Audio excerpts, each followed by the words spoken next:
de minutes au cours desquelles je vais vous parler du on va voir l'immigration permanente et temporaire. Et puis, donc, dans le temporaire, il y a le travail temporaire et éventuellement rapide survol sur les études. Donc, nous allons commencer cette séance d'information tout de suite. Voilà, donc les démarches d'immigration au Québec. Et après les 40 minutes à peu près, vous pourrez poser bien sûr vos questions et puis je tenterai d'y répondre au mieux. Allez, allons-y, c'est parti. Donc, le Québec, rapidement, en bref, pour ceux qui connaissent ou ceux qui ont été ou qui aimeraient le découvrir autrement. Donc, rapidement, c'est un très grand territoire. C'est la troisième réserve d'eau douce naturelle mondiale, qui est quand même quelque chose de très intéressant, parce qu'aujourd'hui, avec les pénuries d'eau un peu partout et puis le réchauffement climatique, il faut savoir qu'on a énormément d'eau au Québec, d'accès en Amérique du Nord. Le Québec, donc, est situé à l'intérieur du Canada, composé de 17 régions administratives ici, et c'est la seule nation francophone en Amérique du Nord. Il faut savoir que même si, effectivement, dans certaines régions du Canada, on parle français, la plus forte proportion où on parle le français, c'est vraiment le Québec. Il y a vraiment une distinction au niveau culturel, au niveau sociétal, etc., du fait de cette empreinte, surtout francophone en Amérique du Nord. L'immigration s'est façonnée par diverses vagues, donc ça fait longtemps que au Québec nous sommes ouverts à l'immigration, donc le ministère de l'immigration d'ailleurs date de 67. Nous sommes une société qui accueille l'immigration dans sa diversité. Annuellement, nous accueillons actuellement 50 000 personnes migrantes pour les catégories de l'immigration économique. L'économie au Québec, donc il y a des principales caractéristiques qui sont l'innovation et la créativité. Vous avez peut-être vu voir dans certains articles comment le Québec se distingue, notamment au niveau des nouvelles technologies, tout ce qui est intelligence artificielle, tout ce qui est au niveau donc de l'aéronautique, au niveau même optique photonique, au niveau de la robotique, au niveau aussi de médicaments. Donc, nous sommes quand même assez innovants, créatifs, des leaders mondiaux aussi dans ces secteurs-là. Donc, nous avons une certaine stabilité au niveau économique et puis aussi, il s'y trouve une main-d'œuvre scolarisée et qualifiée, parmi une des plus importantes en Amérique du Nord. Mais nous sommes bien sûr en demande de main-d'œuvre parce que malgré les personnes qui sont hautement scolarisées, l'économie est telle que nous avons besoin de main-d'œuvre supplémentaire pour pouvoir répondre donc au carnet de commandes et pour pouvoir continuer à être innovant et être compétitif. Les secteurs forts, comme je l'ai dit tout à l'heure, l'aérospatiale, l'intelligence artificielle, technologie de l'information, sciences de la vie, avec un des seuls endroits au monde où on peut fabriquer un médicament de A à Z, les technologies propres, tout ce qui est bien sûr, le transport électrique, éolienne, hydroélectricité, etc. et tout. Donc ça, nous sommes quand même assez en avance sur pas mal de nations. Et il y a une grande ouverture sur le monde. Ça veut dire que le Québec, notamment, a énormément de sièges sociaux, de bureaux internationaux. Je suis désolée, j'arrive pas à régler la caméra qui n'arrête pas de bouger. Ça doit être agréable, mais je ne sais pas comment on fait pour régler ça. Donc, beaucoup de sièges sociaux internationaux, c'est quand même donc un État qui est donc très ouvert vers les autres et notamment le Québec fait partie du nouvel accord du CETA, donc l'accord économique commercial global qui lie le Canada avec toute l'Union européenne et vice-versa. La situation de l'emploi au Québec rapidement, donc il y a une croissance de l'économie et un taux de chômage parmi les plus bas en Amérique du Nord. L'emploi au Québec, donc vous avez ici certaines régions où on frôle presque le plein emploi, donc divisé en 17 régions. Il faut savoir que c'est intéressant de regarder ce qui se passe à l'extérieur de Montréal. Beaucoup de gens veulent aller à Montréal, ben c'est normal parce que c'est l'aéroport international qui est là, mais il y a d'autres aéroports ailleurs et on vous invite de regarder sur notre site internet quelles sont les régions et surtout dans les domaines dans lesquels vous travaillez pour voir, pour vous installer ailleurs qu'à Montréal où parfois c'est un peu saturé. peu plus difficile de trouver tout à fait ce que vous recherchez. Les enjeux défis de l'emploi, on va dire taux de chômage les plus bas. Il faut savoir que dans les 10 prochaines années, 21% des emplois qui sont à pourvoir seront pourvus par la population immigrante. Donc, il y a 21% des personnes, vous avez donc votre place pour pouvoir justement participer à l'essor économique du Québec. Le marché du travail, quelles sont les valeurs dominantes? C'est que c'est sûr qu'on travaille sur un aspect collaboratif. Donc, c'est vous intégrer dans une entreprise, c'est très important. Est-ce que vous avez compris la philosophie de l'entreprise? Est-ce que vous avez l'esprit de travail d'équipe? Est-ce que vous aimez travailler avec plusieurs personnes? Est-ce que vous êtes assez souple au niveau de votre caractère? Est-ce que vous êtes tolérant et ouvert quant à qui vous êtes et qu'est-ce que vous voulez faire, etc. Parce que c'est quelque chose qui est très important pour les employeurs québécois. On favorise aussi une certaine mobilité professionnelle et on cherche le plus possible à concilier le travail et la famille. Ça, c'est vraiment quelque chose auquel les employeurs québécois et les politiques et le niveau sociétal sont très impliqués. On cherche le plus possible de faire en sorte de concilier ce travail avec vos obligations familiales. Voilà. Donc, le monde du travail, ce qui est important aussi de regarder si vous faites partie d'un ordre professionnel ou d'un métier régi, regardez même parfois s'il est régi au Québec et qu'il ne l'est peut-être pas chez vous, il faut vous rapprocher donc des ordres professionnels, des comités qui gèrent et des associations qui gèrent ces professions pour voir si vous avez des restrictions ou des conditions à remplir pour pouvoir faire partie de ces ordres ou ces deux métiers régis. Donc, vous devez le faire avant votre départ pour avoir le plus d'informations possible pour voir est-ce que vous devez reprendre des cours, est-ce que vous devez faire un stage ou comment que ça se passe. On commence avec l'immigration permanente. Donc, vous avez vu que nous avons un nouveau système qui est un système de déclaration d'intérêt. Donc, j'imagine que vous avez tous été épluchés notre foire aux questions, que vous avez lu tout de ce dont il s'agit. Donc, c'est un système à deux étapes. C'est un système à deux étapes, c'est-à-dire que la première étape, vous devez déposer votre intérêt pour l'immigration permanente. Donc, ça, c'est sans offre d'emploi. Et la deuxième étape, c'est le ministère qui vous invite, à partir de la banque de déclaration, à déposer une demande de certificat de sélection. Donc, c'est vraiment en deux temps. Le ministère a adopté cette nouvelle façon de faire suite à l'entrée en vigueur de la nouvelle loi sur l'immigration au Québec le 2 août 2018. Donc, c'est quand même assez récent pour faire en sorte que, je suis désolée que ça bouge toujours comme sa caméra, euh,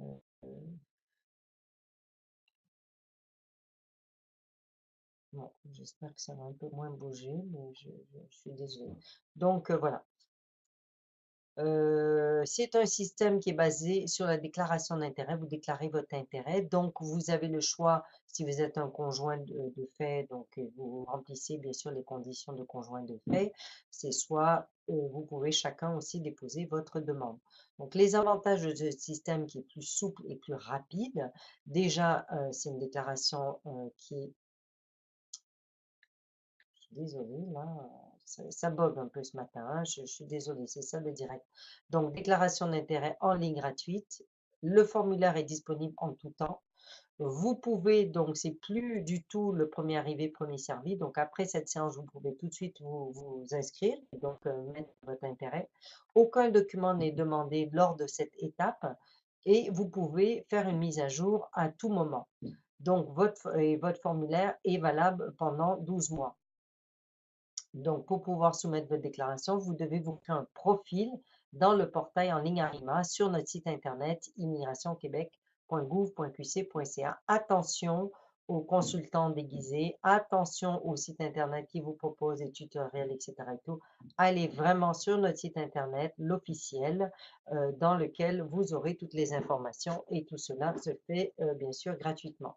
Donc, qu'est-ce qu'on va vous demander? On va vous demander des renseignements personnels, donc votre âge, votre nom, votre prénom, etc. et tout, vos coordonnées, où est-ce que vous habitez, etc. Situation de famille, est-ce que vous êtes célibataire, marié, etc. et tout, quelles sont les personnes qui font partie de la demande, votre statut au Québec, est-ce que vous avez déjà été au Québec, est-ce que vous avez déjà étudié, travaillé, vous avez voyagé plus de 2 semaines, etc. et tout. éventuellement même si vous avez de la famille, votre scolarité, votre parcours scolaire, vos diplômes et votre parcours professionnel des 5 dernières années de façon continue. Même s'il y a des périodes où vous n'avez pas travaillé, vous devez quand même les indiquer. Donc, c'est les 5 dernières années que l'on étudie. La connaissance linguistique en français et en anglais, vous n'êtes pas obligé à cette étape-ci d'avoir le test, mais si vous n'avez pas le test de français ou le test d'anglais, à ce moment-là, vous aurez 0 point parce que, bien sûr, on va vous demander vos résultats de vos tests, hein. Donc ça, c'est important de les avoir. Ils sont valables 2 ans, même si vous avez toujours été dans un milieu francophone. Il faut quand même, c'est universel, tout le monde, c'est la façon dont le ministère peut s'assurer de votre niveau de français et d'anglais avec les tests officiels. Et vous avez les endroits où vous pouvez passer les tests qui sont indiqués voilà, dans notre site internet. Conjoint de fait des enfants, donc qui peut faire partie de la demande? Donc les conjoints, c'est-à-dire les personnes avec qui vous vivez de façon maritale depuis au moins 1 an au moment du dépôt de la demande. Donc vous devez avoir des preuves comme quoi vous habitez ensemble. Le PAC, c'est pas pour ceux qui sont en France, c'est pas suffisant. Il faut vraiment avoir des preuves, des bulletins de paye à cette adresse, d'impôt, un bail, etc. et tout, des choses qui prouvent que vous habitez inclus dans la demande. Donc ça, c'est la première étape pour déposer un intérêt, donc je souhaite, etc. et tout, donc sans avoir d'offre d'emploi préalable. Et la deuxième étape, qui est celle-ci, c'est lorsque le ministère enverra indiquera qu'ils sont prêts à aller faire un premier pêchage, il y aura une information qui sera indiquée sur notre site. Donc notre site immigration.québec.gouv.qc.ca, vous verrez à actualité et le ministère dira première ronde des invitations, etc. Ce sera indiqué. C'est cette façon de suivre. Vous pouvez aussi nous suivre les informations sur Twitter ou Facebook, Twitter de notre ministère de l'Immigration, de la Diversité et de l'Inclusion, afin de pouvoir les prochaines dates. Je n'ai pas de scoop, je n'ai pas de date à vous annoncer actuellement, mais il faut regarder régulièrement et suivre pour être informé de la prochaine ronde. Donc, excusez-moi, je suis un peu enrhumée, donc voilà. Alors, le ministère en priorité les personnes dont le profil correspond aux besoins du marché du travail et qui contribueront à la vitalité du français en se basant sur les critères tels que la connaissance et les compétences et les caractéristiques, la capacité d'intégration sur le marché du travail québécois et les besoins évolutifs du marché du travail. Donc ça, ce sont les critères à retenir par le ministère pour aller chercher. Donc, on récapitule rapidement. Vous déclarez un intérêt, donc vous créez votre profil dans Arima et ensuite, lorsque le ministère sera prêt à recevoir, donc étudier les déclarations, aller faire un pointage en fonction des capacités d'intégration et les besoins du marché du travail québécois, il vous demandera à ce moment-là de déposer, faire une demande de déclaration, demande de sélection permanente. Donc, vous recevrez une liste personnalisée, donc d'après votre adresse courriel. N'hésitez pas à la renouveler si jamais de sorte qu'elle est valable au moins pour la prochaine année au moment où vous le déposez. Donc, vous personnalisez pour appuyer l'examen de votre demande. Vous avez 90 jours à compter de la réception de la liste pour pouvoir envoyer tous les documents qui vous sont demandés par voie postale. Donc, ils vous indiqueront aussi l'adresse du ministère auquel vous devez envoyer par voie postale. Certains documents peuvent être demandés par copie certifiée conforme et vous, à ce moment-là, payer les frais exigibles. C'est très facile. Vous faites tout ça en ligne et ça peut bien sûr vous faire payer. Vous pouvez payer en ligne. Donc, bien sûr, aucune étude de dossier ne sera faite tant que tous les dossiers, l'intégralité de tous les documents ont été envoyés et que la demande n'a pas été payée. Donc, assurez-vous que quand vous envoyez le document, ne dites pas je vais en document, il m'en manque un ou deux, c'est pas grave, j'envoie et on verra. Non, vous risquez de vous faire envoyer la demande et ça risque de rallonger le temps de traitement. Je vous invite à tout préparer les documents dès à présent et de pouvoir avoir une carte de crédit valide pour pouvoir payer les frais exigibles. Donc les types de documents qui peuvent être exigés, toujours les mêmes, donc les mêmes qui sont toujours été demandés, donc les preuves liées à votre identité, passeport, carte d'identité, etc., extrait de naissance, preuve d'état civil au moment de la demande, preuve liée aux études à formation, donc les diplômes en copie certifiée conforme, s'ils ne sont pas en français, mais les faire traduire en français ou le français et l'anglais sont valables. Si vous avez une équivalence de vos études, c'est encore mieux, ce sera très bien pour les employeurs. Ils pourront voir si vous avez les compétences et le niveau d'études qui correspond à ce qui est indiqué au Québec. Donc, on vous invite éventuellement à le faire.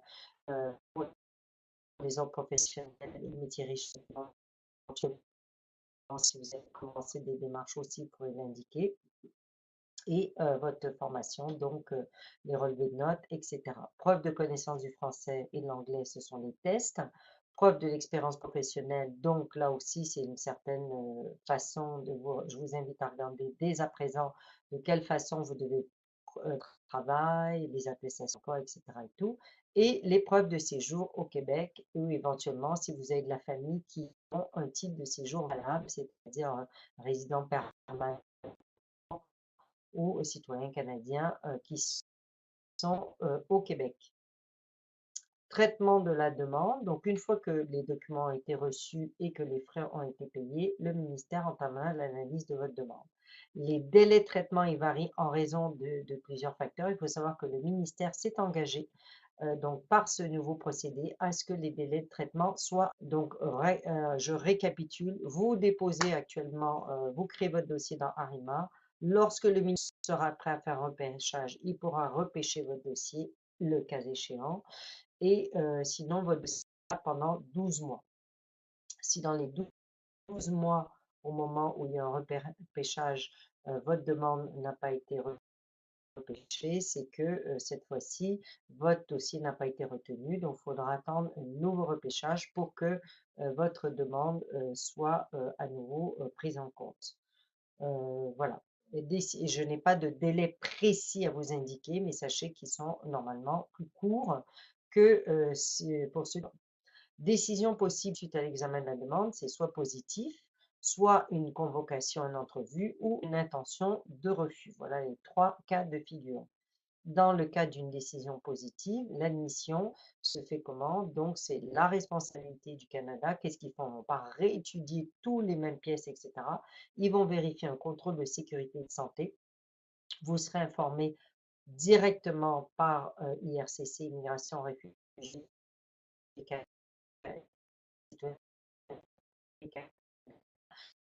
bien sûr, une fois que vous avez fait votre demande directement sur le site ensuite, ce sont eux qui sont autorisés à délivrer le visa de résident permanent.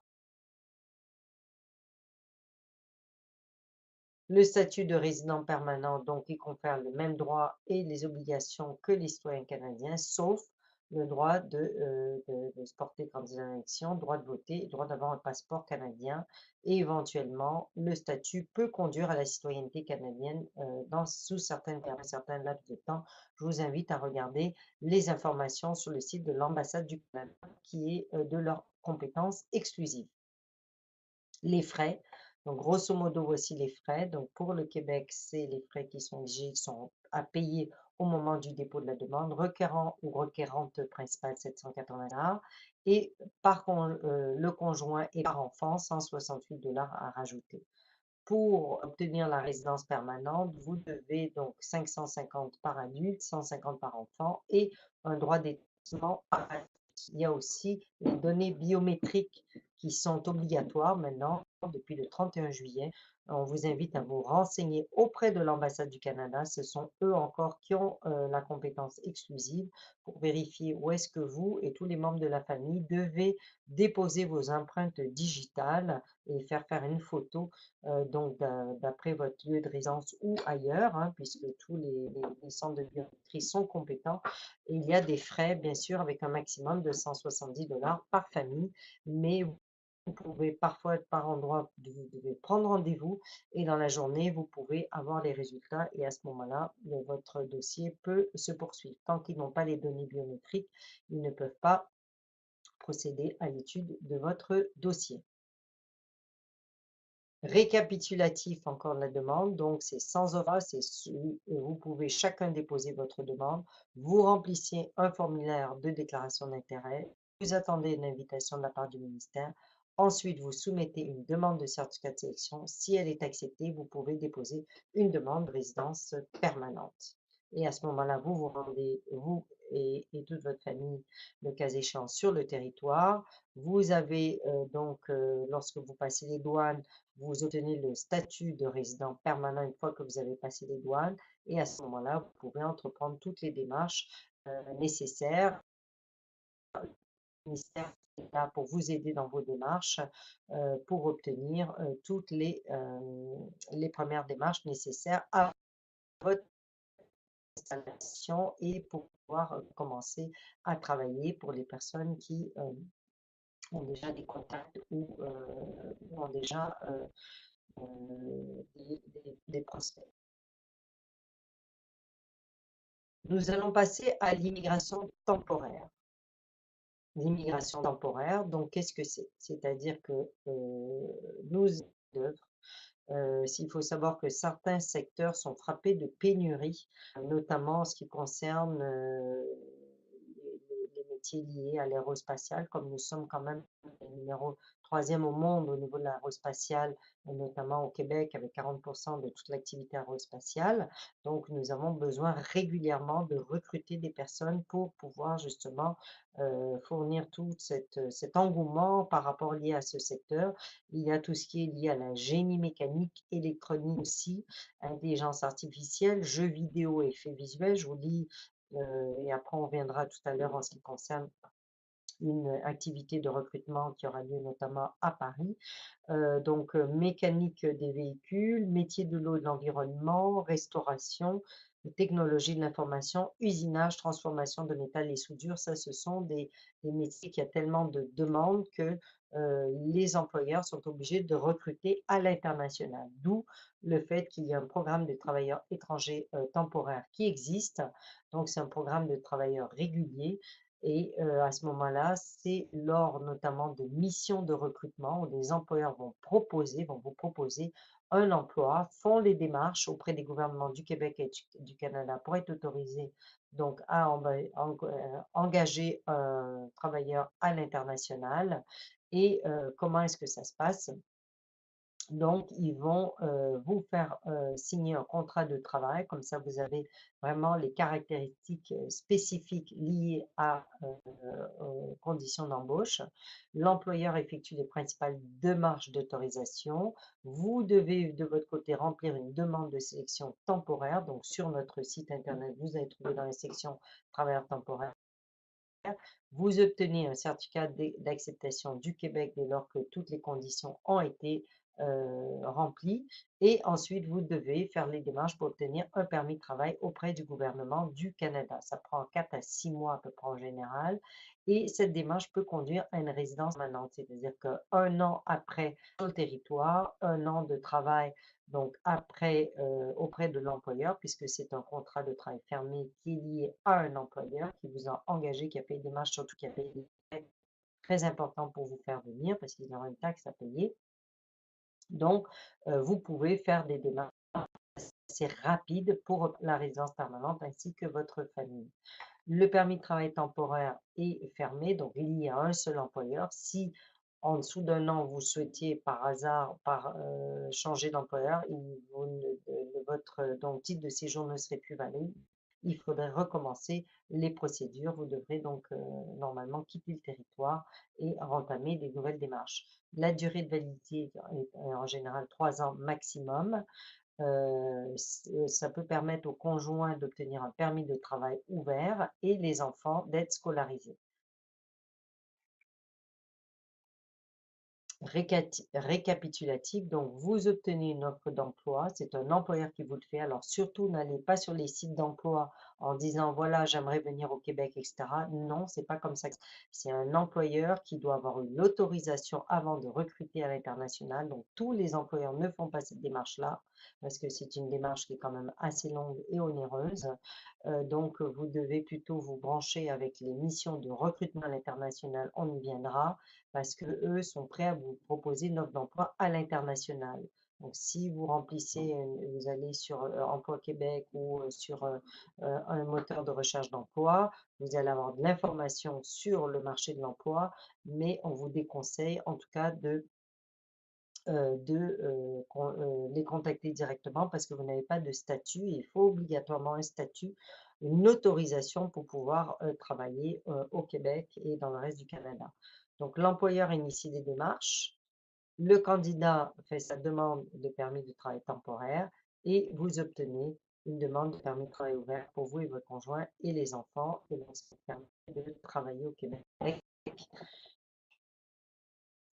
Voilà. Passage du temporaire au permanent. Donc là, on sait ce qu'on vous a dit. Donc, on a vu la première procédure par ARIMA avec un repêchage en fonction des besoins d'emploi. Et, et là, nous avons la procédure aussi qui peut mener à la résidence permanente puisque ça permet le passage du statut de temporaire à permanent.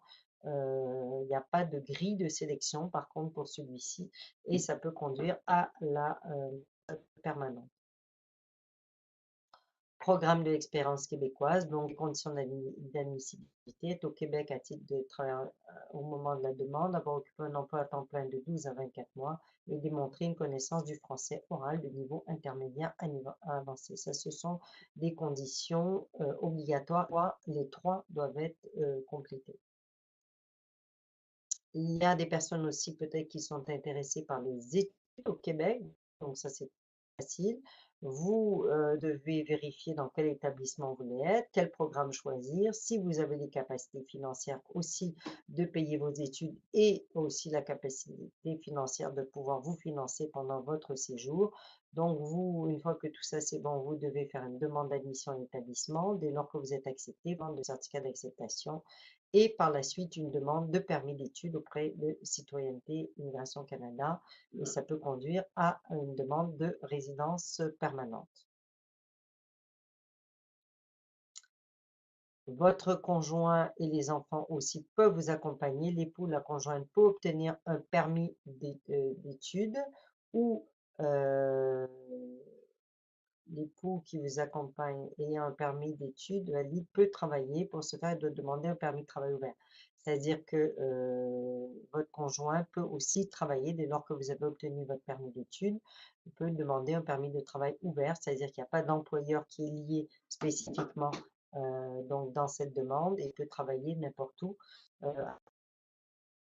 du Québec auprès de n'importe quel employeur. C'est l'autorisation pour pouvoir travailler. Donc, une fois que vous avez ce document, la personne peut faire les démarches pour obtenir un emploi et les enfants peuvent fréquenter des établissements scolaires au Québec. Alors, on parlait du recrutement international. Donc, comment est-ce qu'on fait pour trouver un emploi? Donc, déjà, site par excellence, Emploi Québec du gouvernement, pour pouvoir avoir des informations sur qu'est-ce qu'un métier, qu'est-ce qu'une profession au Québec, quelles sont les réglementations, quels sont les niveaux d'études qui sont demandés.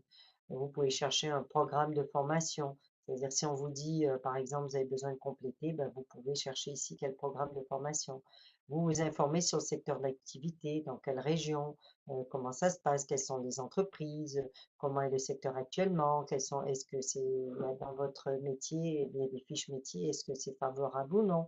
Et vous pouvez ici vous renseigner, si par hasard vous êtes convoqué par une entreprise, ben, vous aurez des informations sur les entreprises aussi. Vous avez bien sûr beaucoup d'informations sur le document des renseignements utiles qu'on vous a fait parvenir lorsque vous avez confirmé votre inscription à cette séance d'information.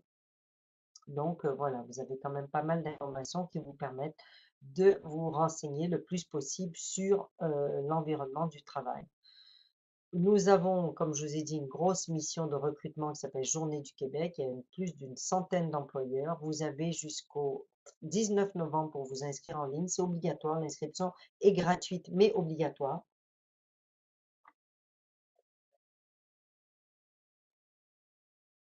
obligatoire parce qu'il y a une sélection des candidatures et voici les, vous voyez les secteurs qui sont le plus recherchés au recrutement international. Donc déjà, ça vous donne un peu une idée. Ça ne veut pas dire que si vous n'êtes pas dans ce secteur, que vous ne trouverez pas de l'emploi au Québec, mais sachez que ce sont des demandes, des secteurs dans lesquels il y a des fortes demandes, en tout cas au niveau international. Donc, nous vous invitons à aller sur le site Journée Québec et vous inscrire le plus rapidement possible. Vous pensez que vous avez des chances donc d'être sélectionné. Voilà, cela termine 35 minutes, les informations que j'avais à vous donner. Donc, allez surtout sur le site Un bel avenir. Suivez-nous sur Facebook, LinkedIn ou Instagram. Donc, choisir le Québec. Un bel avenir gouv.qc.ca. C'est la porte d'entrée pour avoir toutes les informations sur donc tous les programmes d'immigration. Je vous remercie de votre attention. Je vous donne une dizaine de minutes pour pouvoir me poser des questions. Je vais revenir après pour pouvoir y répondre. Surtout, soyez bref, concis. Euh, voilà, je n'ai pas de date à laquelle il y aura une prochaine date de dépôt de demande. Donc, ne me redemandez pas ça. Malheureusement, je ne pourrai pas répondre à cette demande, mais si je peux répondre aux autres questions, en tant que conseillère à l'immigration, je devrais pouvoir être capable de vous renseigner. Donc, j'attends vos questions et puis au plaisir de pouvoir y répondre dans une dizaine de minutes. Merci, au revoir.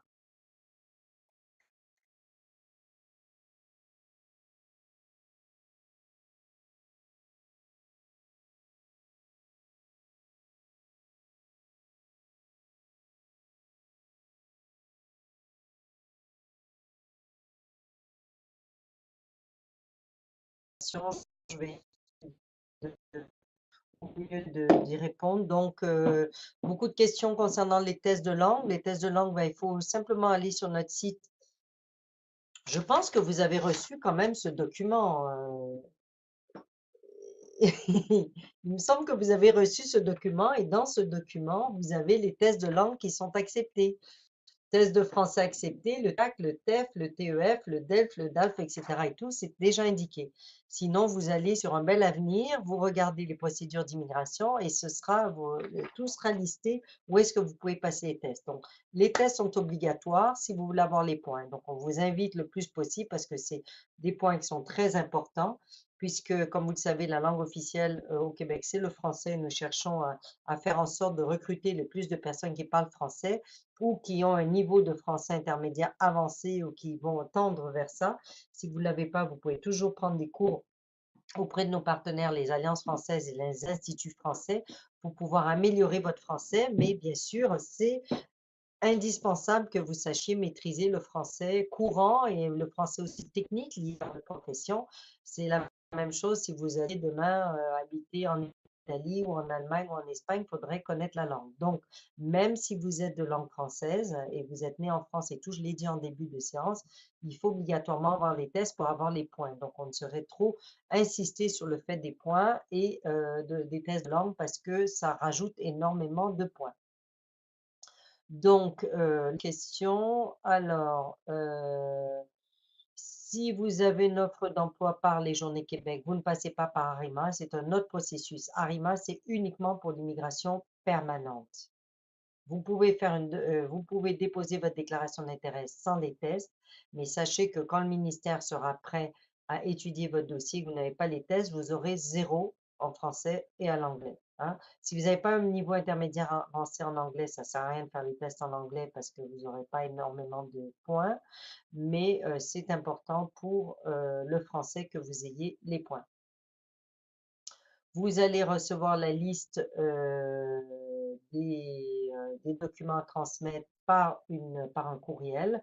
Donc, ça, c'est le ministère au moment voulu qui vous indiquera de quelle façon ce sera fait. Regardez régulièrement le foire aux questions aussi qui sont régulièrement mises à jour pour vérifier les informations si jamais vous avez besoin d'informations complémentaires. C'est assez très bien détaillé. Les invitations, on ne connaît pas la fréquence des invitations. Donc, il faut, au niveau annuel et tout, il faut regarder régulièrement, comme je l'ai dit, sur Twitter ou sur notre site internet, pour pouvoir vérifier les actualités et donc suivre les informations dans le bel avenir, ce sera aussi indiqué. Les annonces d'emploi, je vous dis, c'est pas vraiment des annonces d'emploi, ce sont les recrutements à l'international. Vous les trouvez dans Un bel avenir pour vous au Québec, dans la section Venir nous rencontrer. Vous regardez les missions, où est-ce qu'on se déplace, quelles entreprises recrutent à l'étranger. Éventuellement, c'est possible de déposer une demande. Mais je vous ai dit, le prochain gros salon de recrutement a lieu à Paris le 1er et 2 décembre pour les personnes qui peuvent se déplacer, qui ont déposé une demande donc avant le 19 novembre, qui ont été retenues. Voilà, si vous ne pouvez pas vous déplacer à Paris, je suis désolée, mais ça, c'est une mission de recrutement qui se passe à Paris. Donc, il y en aura d'autres ailleurs. Il faut suivre dans Venez nous rencontrer dans Un bel avenir pour voir quelles sont les autres possibilités. Voilà,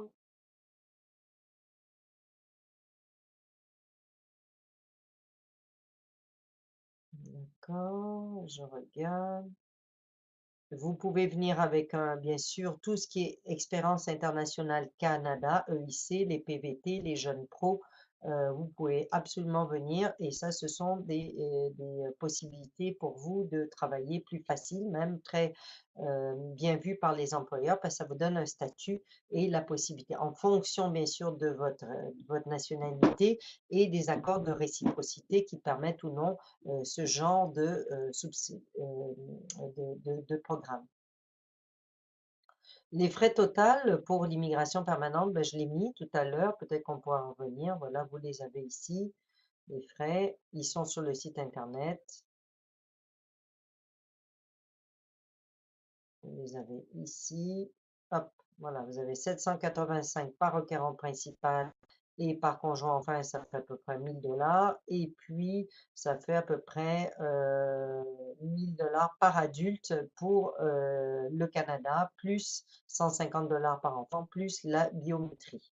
Donc, vous voyez, à peu près 1000 dollars, ici à peu près 2000 dollars, plus la biométrie.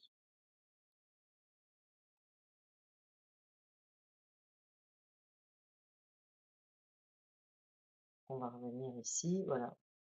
Voilà. Voilà. L'expérience professionnelle, il faut des attestations contiennent les heures de stage. Ben, et regardez exactement sur la demande de certificat de sélection. On demande déjà l'intitulé, l'entreprise, le logo, le stage s'il était en plein ou pas, s'il est rémunéré ou pas. C'est ce genre d'informations dont on a besoin. Diplôme. Les équivalences de diplômes, nous avons un service donc au sein de notre ministère pour l'équivalence des diplômes. Pour toutes les questions concernant les équivalences des diplômes, je vous invite à les contacter directement. Alors, si vous avez des documents dans une autre langue que le français ou l'anglais, il faudra les faire traduire par un traducteur officiel. Nous n'avons pas de délai de traitement des dossiers à vous transmettre pour l'instant, puisqu'il n'y a pas eu encore une première ronde de dépôt, etc. Donc, c'est une nouvelle procédure, mais le ministère s'est engagé à ce que ce soit traité plus rapidement que ça ne l'était dans le passé.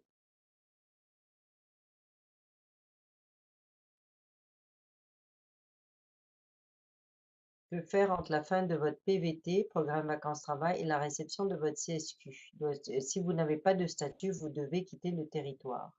Absolument. Vous devez toujours avoir un statut valide, sauf pour les personnes dont la nationalité permet de rester sur le territoire pendant quelques mois, voire 6 mois par exemple pour les Français, mais vous avez interdiction totale de travailler sans une autorisation légale à cet effet.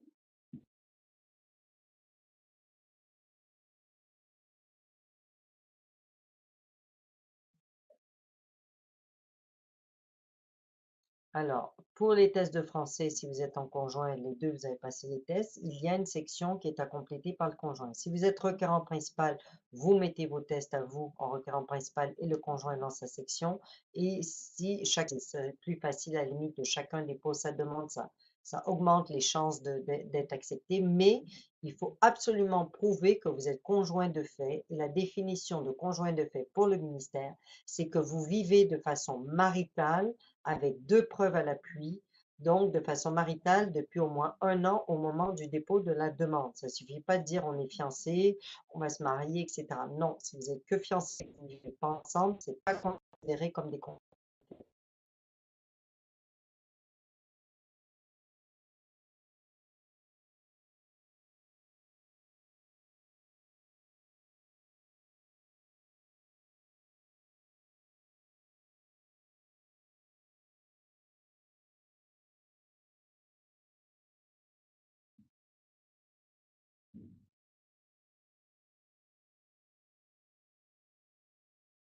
Alors, il y a une personne qui me demande son mari a un emploi de câblage informatique. Donc, s'il est venu avec un permis de travail temporaire, à ce moment-là, il devra rentrer sur le programme de l'expérience québécoise dont j'ai parlé tout à l'heure, faire une demande de résidence permanente.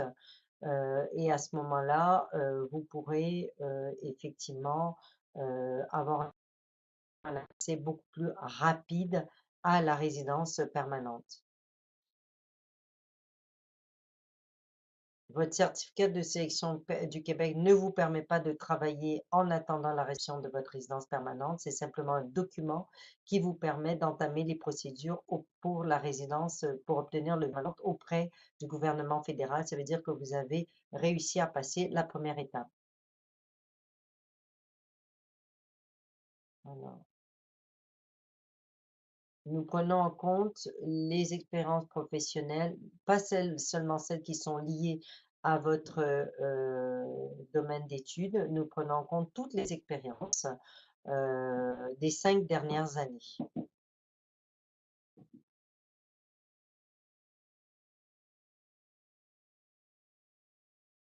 Alors, je vous ai dit d'ailleurs tout à l'heure qu'est-ce qui était accepté comme test. Votre requérant principal ne peut pas être votre fils, c'est obligatoirement les conjoints. Lui, s'il a plus de 18 ans, il peut faire une demande à part entière. Mais s'il habite encore avec vous et qu'il est dépendant de vous, à ce moment-là, il fait partie de la demande avec vous. Un PVT vous permet de travailler au Québec, absolument.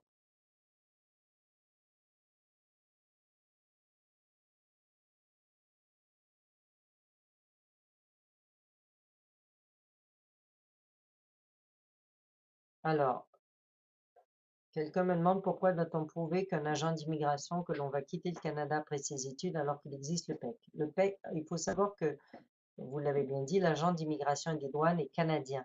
Le PEC n'existe pas c'est le programme d'études Québec, du programme de l'expérience québécoise. Donc, c'est pour le Québec. Et lui, il parle au nom du Canada entier. En général, quand vous êtes admis pour aller étudier au Québec, vous devez normalement repartir, sauf si vous souhaitez résider de façon permanente, mais avec un titre. Il faut toujours avoir un titre de séjour. Vous pouvez dans l'intervalle avoir un permis de séjour temporaire, de travail temporaire en attendant d'entreprendre les démarches d'immigration. Mais ce que l'agent d'immigration veut vous dire, c'est que vous devez obligatoirement, si vous souhaitez rester, avoir un titre de séjour valide. Vous ne pouvez surtout pas travailler sans titre de séjour valide et sans avoir fait des démarches dans les délais requis. Alors, en tant qu'infirmière ou infirmier, vous ne pouvez pas faire les démarches directement. Nous recrutons des infirmiers, il me semble, dans la mission de recrutement de Paris du 1er et 2 décembre. Donc, on vous invite à vous y inscrire. Vous pouvez toujours contacter Recrutement Santé. Vous avez les informations dans la fiche que nous avons fait parvenir renseignements utiles euh, sous Travailler au Québec, donc au verso, profession de la santé, vous pouvez les contacter pour déjà obtenir des informations concernant les possibilités pour vous de travailler en tant qu'infirmier au Québec ou infirmière.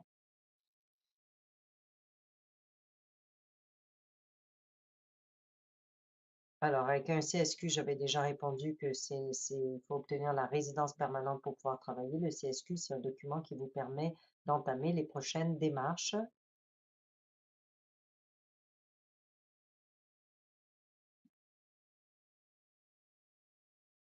Pour la fonction publique, il faut obligatoirement déjà faire un test pour regarder s'il y a une condition de résidence permanente. Il faut regarder quels sont les critères. Et avec le CSQ, c'est pas suffisant. Il faut obtenir la résidence, enfin le visa de résident permanent pour pouvoir aller travailler au Québec.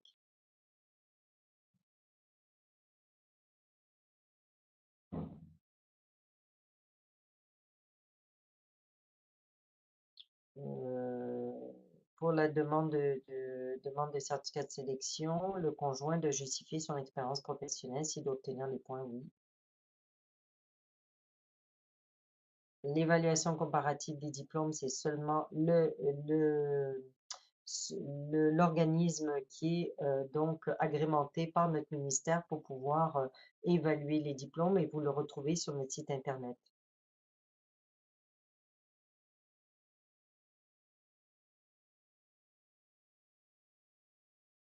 Écoutez, la plupart des employeurs n'ont pas le droit de refuser de donner une attestation de travail dès lors que vous avez travaillé de façon légale.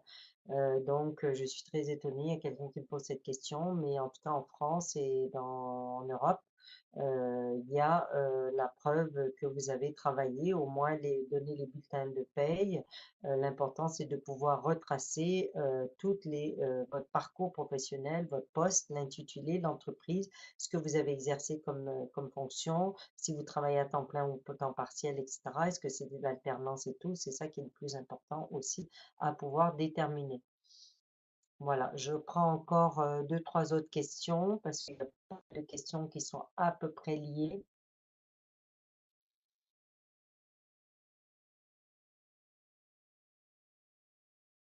Je ne donne pas une copie de la présentation, c'est à vous éventuellement vous réinscrire dans une prochaine présentation et de prendre des photos, mais tout est dans un bel avenir, toutes les informations sont là, plus dans les liens utiles. Donc vous avez toutes les informations utiles et nécessaires.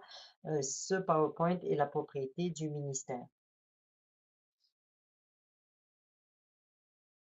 Donc j'ai déjà parlé des PVT, j'ai déjà parlé des tests de langue, j'ai déjà parlé des CSQ. Euh, la demande est modifiable à tout moment, sauf lorsque il y aura des périodes où le ministère ira chercher les informations et tout, et à ce moment-là, vous ne pourrez plus déposer mise à jour votre document.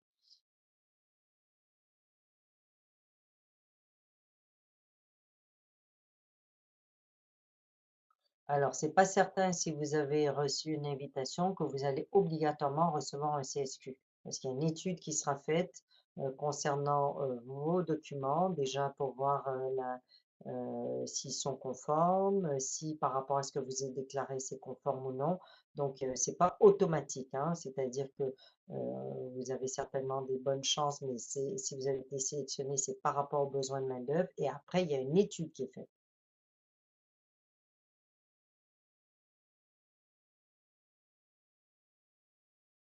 Alors, si vous déposez une demande et que si vous avez déposé une déclaration d'intérêt au bout de 12 mois, vous n'avez pas de réponse au moment où le ministère décide des premières périodes de repêchage. Donc, à ce moment-là, vous pourrez regarder à ce moment-là si vous serez informé ou non, mais vous pourrez toujours redéposer une demande. Alors, pour la capacité d'autonomie financière, c'est seulement celle pour le Québec, pas celle du fédéral. Travailleur autonome est considéré comme un emploi à temps plein. C'est à vous de nous dire si vous travaillez à temps plein, effectivement. Vous pourrez obtenir peut-être une attestation de si vous avez un commissaire aux comptes ou un expert comptable qui gère votre dossier, pourra faire une attestation comme quoi, voilà, vous êtes enregistré, etc., conformément et que vous travaillez à temps plein. Alors, à vos souhaits. La grille de c'est la grille de sélection. Vous pouvez la télécharger ou vous faites un des moteurs de recherche, tapez grille de sélection immigration du Québec et vous aurez une idée des pointages qui sont accordés à chacun des critères de sélection retenus. Alors, une dernière question, voilà. explicatif d'un laboratoire de recherche, vous pouvez toujours l'envoyer, on verra. Et j'ai répondu pour la grille. Donc voilà, je pense avoir répondu d'une façon générale à presque toutes les demandes. Je regarde. Voilà. Donc, recrutement à Paris, oui. Tout le monde peut éventuellement déposer une demande, mais regardez, un bel avenir pour vous au Québec. Donc, merci de votre attention. J'espère avoir répondu donc à vos questions le plus principal, le plus généralement possible. Donc, c'était plutôt axé sur à peu près les mêmes questions. On vous remercie de votre attention, de l'intérêt que vous portez au Québec. N'hésitez pas à regarder sur notre site, etc., relire bien, bien, bien les liens utiles qu'on vous a envoyés sur un bel avenir, etc. Les procédures, les processus, les documents, commencez à préparer votre dossier, ça prend du temps. Commencez à savoir ce dont vous avez besoin. Venez nous rencontrer sur un bel avenir pour vous au Québec, ça augmentera vos possibilités de peut-être vous obtenir un emploi et un accès plus facile à la résidence permanente. Merci de votre attention, merci de l'intérêt pour vous, que vous portez au Québec et en espérant vous revoir prochainement. Merci, au revoir.